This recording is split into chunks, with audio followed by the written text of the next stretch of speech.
Hello, I am ZHAO Chuang. Let's color the polar bear, a whole-body white animal. But we will use other colors to create the volume of this animal when coloring. First, we should consider that, when the sun shines on the polar bear, the part that the sunlight cannot hit will be in shade, so we can use gray to fill these parts to make it look more three-dimensional. Its fur coat is relatively yellowish, so we need to use a light yellow to slightly embellish the boundary between the light and dark. Secondly, although the ice on which its body is lying is also white, its shading differs from that of the polar bear. The dark part of the polar bear may be a little warmer, and the ice will have blue shadings. Therefore, we can use blue to shape the volume of the ice.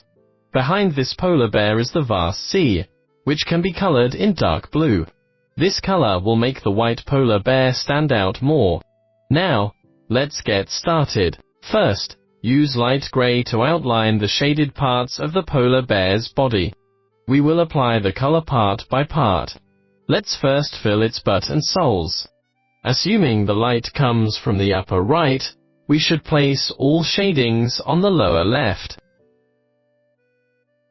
Then, the underside of its belly, and the left side of its arm.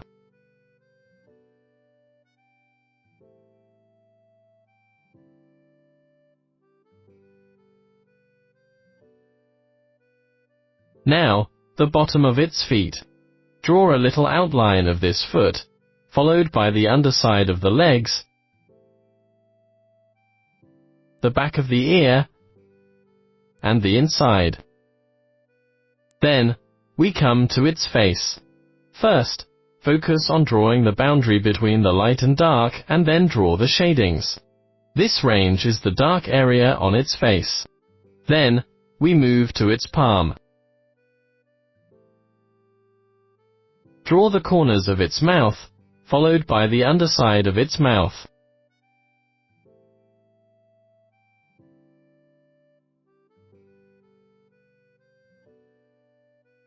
We can use thinner strokes to embellish the area around the eyes. Next, let's change to blue and draw the shadings on the ice.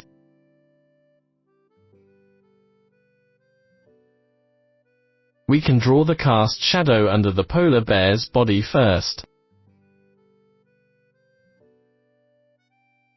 Then, draw shadings on the dark area of the ice.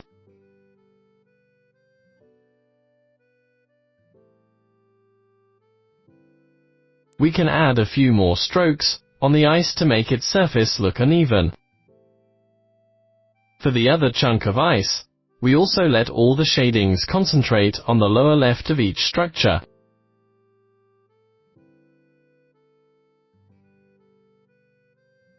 The same goes for these smaller ones.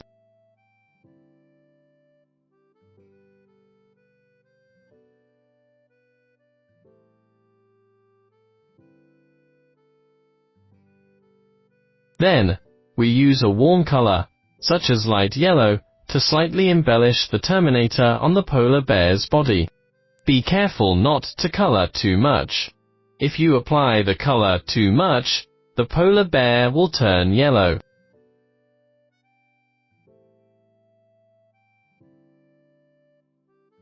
Then, use a darker blue to color the sea. When coloring, outline the edges by tracing each object's contour, and then fill in the inside.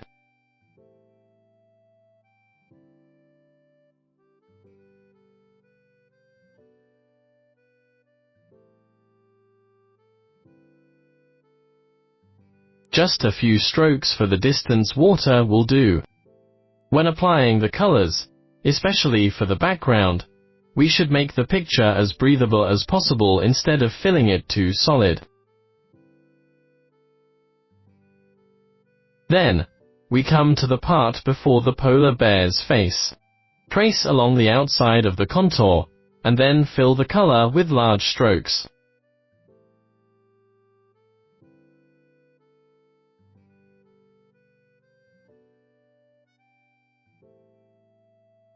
The same is true around the ice.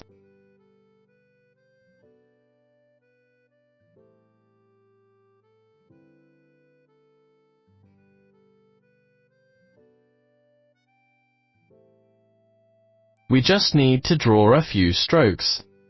These strokes should follow one direction. For example, water waves are horizontal. When we color a large area, the strokes should be as horizontal as possible. In this way, we've finished coloring this polar bear.